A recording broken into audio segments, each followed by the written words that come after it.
തെരഞ്ഞെടുപ്പ് ചൂടിലാണ് കേരളം വിധി എഴുതാൻ ഇനി 4 നാൾ മാത്രമാണ് ബാക്കി. തെരഞ്ഞെടുപ്പിനുള്ള പ്രചാരണം അവസാന ലാപ്പിലേക്കാണ്. വാഹന പ്രചരണ ജാഥകളും പൊതുയോഗങ്ങളുമായി സജീവമാവുകയാണ് മുന്നണികളും സ്ഥാനാർത്ഥികളും. തെക്കൻ കേരളത്തിലെ വിശേഷങ്ങളുമായി ദിൽന കൂടി ചേരുന്നുണ്ട്.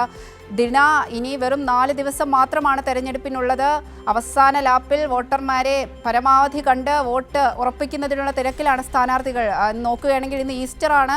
സ്ഥാനാർത്ഥികളൊക്കെ പള്ളികളിലൊക്കെ പോയി വോട്ടർമാരെ കണ്ട് വോട്ട് അഭ്യർത്ഥിക്കുന്നതും വീടുകൾ ഇറങ്ങിയുള്ള വോട്ടഭ്യർത്ഥനയൊക്കെ കാണാൻ കഴിയുന്നതാണ്. എന്തൊക്കെയാണ് തെരഞ്ഞെടുപ്പ് വിശേഷങ്ങൾ?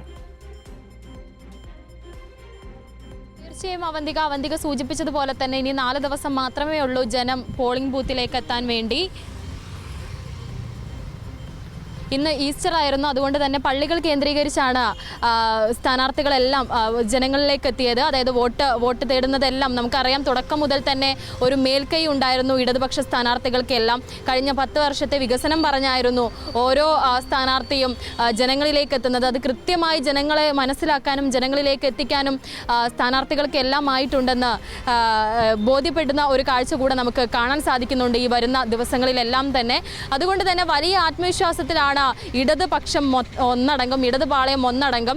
അപ്പോഴും വലിയ പ്രതിരോധത്തിലാണ് കോൺഗ്രസ് പാളയം എന്ന് തന്നെ പറയാം. നമുക്കറിയാം, വയനാട് പുനരധിവാസത്തിൻ്റെ, മുണ്ടക്കൈ ചൂരൽമല പുനരധിവാസത്തിൻ്റെ എല്ലാം വലിയ മറുപടികളാണ് ഇപ്പോൾ നടത്തിക്കൊണ്ടിരിക്കുന്നത്. ജനങ്ങൾക്ക് മുന്നിലേക്ക് എത്തുമ്പോൾ പറയാൻ വികസനങ്ങളൊന്നുമില്ലാതെ പ്രശ്നങ്ങളുടെ മറുപടി മാത്രമാണ് കോൺഗ്രസ് പാളയം ഇപ്പോഴും നടത്തിക്കൊണ്ടിരിക്കുന്നത്. അത്തരത്തിൽ അതിൻ്റെ ഒരു ആത്മവിശ്വാസക്കുറവ്, അതിൻ്റെ ഒരു ധൈര്യക്കുറവ്, അതിൻ്റെ ഒരു പ്രതീക്ഷയുടെ കുറവെല്ലാം തന്നെ വലതുപക്ഷ സ്ഥാനാർത്ഥികളുടെ ഭാഗത്തു നിന്നും നമുക്ക് കാണാൻ സാധിക്കുന്നുണ്ട്.